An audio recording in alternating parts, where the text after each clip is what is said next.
안녕하세요. 마카오의 김 교수입니다. 오늘은 조금 좀 여러분들에게 생각을 좀 해보았으면 하는 주제를 얘기를 하려고 합니다. 그 국가 시험들 있죠, 그죠? 뭐 공무원 시험, 뭐 외무고시 시험, 뭐 사법고시, 뭐 이런 거 있고, 뭐 운전면허 시험 이런 것도 있고요. 그 요즘 다들 아시겠지만 대부분 공무원 시험을 보신다고 해요. 그죠? 공무원 시험은 제가 과락이 얼마인지 모르겠지만 뭐 같은 국가 시험이지만 공무원이 아닌 사람들도 보는 그 운전면허 시험을 예를 들면 저 때는 70점 이상을 받아야지 패스를 했죠, 필기를. 근데 그 한 문제 때문에 왔다 갔다 해요, 그죠? 뭐 제가 그때 총 문제 수를 모르니까 한 문제 하면 68점, 67점 이렇게 되겠죠. 그러면은 떨어지는 거예요, 그죠? 여러분은 이 시험이 공정하다고 보시나요? 공무원 시험도 마찬가지예요, 그죠? 점수로 꽈락은 아니어도 등수로 꽈락이 있죠, 그죠? 예를 들어 가지고 100등까지 뽑는다 그러면 100등까지는 합격, 그리고 101등부터는 불합격, 이런 식이 되죠. 근데 한번 인간적으로 생각을 해보세요. 70점이라고 합시다. 제가 정확하게는 모르지만 70점 받은 사람들은 패스를 하고 한 문제 때문에 69점, 68점 받은 사람들이 불합격하면 실제로 68점 받은 사람과 69점이나 한 문제를 더 맞춰가지고 70점 받은 사람이 실력이 그렇게 차이가 나나요? 실력 차이가 그렇게 안 날 거예요, 그죠? 운으로도 한 문제를 더 맞추고 덜 맞추고 하니까. 그러면 여러분들이 그렇게 한 문제 때문에 불합격됐다고 한번 생각을 해보십시오. 네, 그거 엄청 불공평한 거잖아요. 그렇지 않나요? 한 문제 맞춰가지고 합격, 한 문제 못 맞춰가지고 불합격. 네. 그러면은 그건 엄청 불공평한 거죠. 불합리한 거고. 그리고 비인간적인 거잖아요. 네. 그렇게 생각이 들지 않으세요? 그럼 이제 그 70점짜리를 60점으로 낮췄어요. 네. 그러면은 더 공평해진 건가요? 그게 70점이 꽈락일 때 70점은 안 되지만 70점 금방인 사람들이 불공정하게 느껴요, 그죠? 꽈락이 60으로 내려오면 70점 금방이었던 60점대 사람들은 페어하다고 느끼겠죠, 그죠? 하지만 60점이 안 되는 50점대 사람들은 또 불공정함을 느끼고 불평등함을 느낄 겁니다.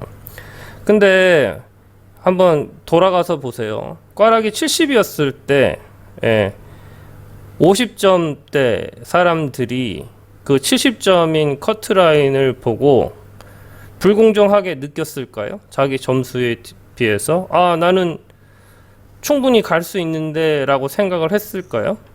그거 아니죠, 그죠? 꽈락이 70으로 잡혀 있을 때는 50점대 있는 사람들은 생각도 안 합니다. 자기는 그 점수를 받았으면 당연히 떨어졌다고 생각을 해요. 억울하다고 생각을 안 하고요.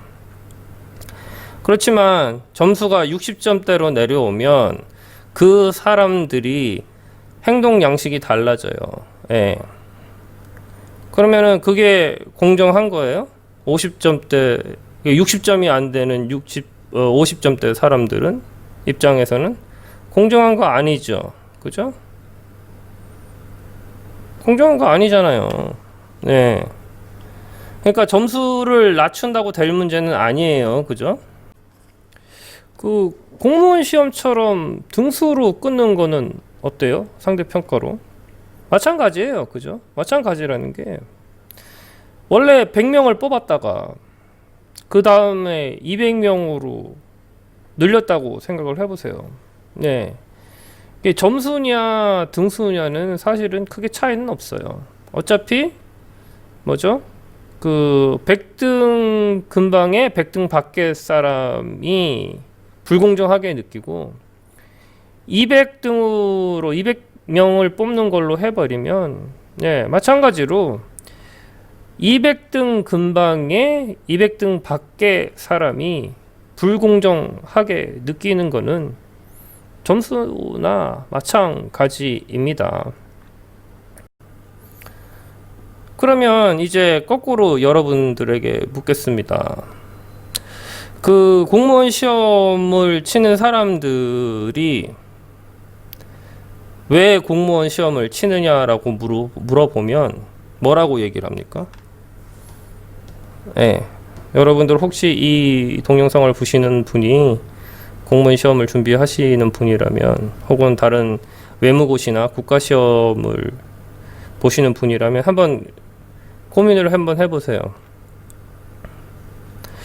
제가 듣기로는 제가 틀렸을 수도 있지만 그게 제일 공정하니까 그게 제일 공평하니까 시험을 본다고 얘기를 해요. 다른 거는 네, 뭐 비리와 뭐 백 없고 뭐 그러면 안 되지만 그 공무원 시험이나 이런 거는 그런 거 없어도 점수만 넘으면 되니까 공평한 거라고 이렇게 얘기를 하시거든요. 그렇기 때문에 자기는 시험을 친다. 네, 그런 식의 얘기를 해요.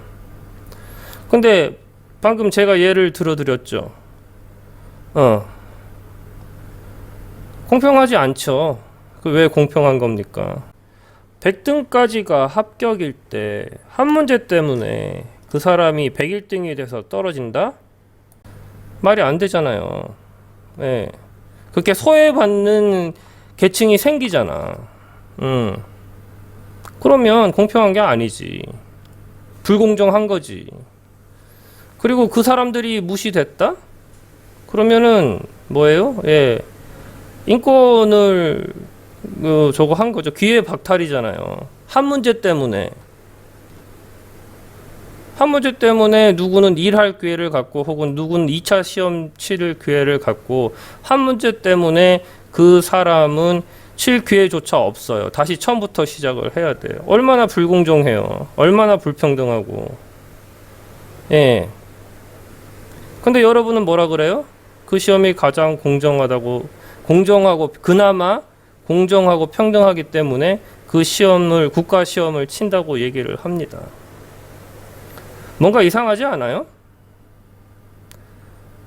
여러분들이 외치는 그 공정, 공평, 사회의 불평등, 사회의 불공정으로 싸우는 상황이라면 이것도 죽창 들고 나와서 싸워야죠.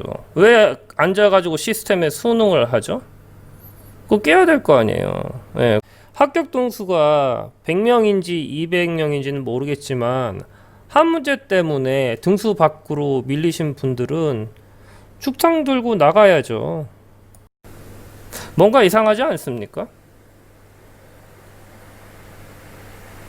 한번 잘 고민을 해보세요. 예.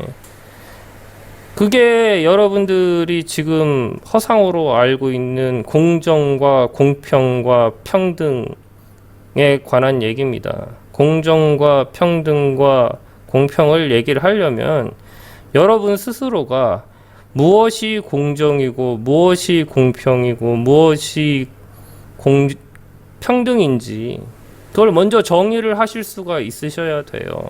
예.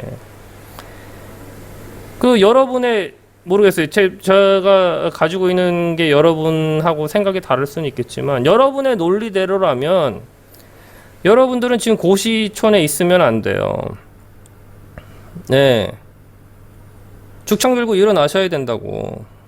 한 문제 때문에 불합격이 된 그 소수의 인권을 보호하기 위해서 광화문으로 나가셔야 돼요.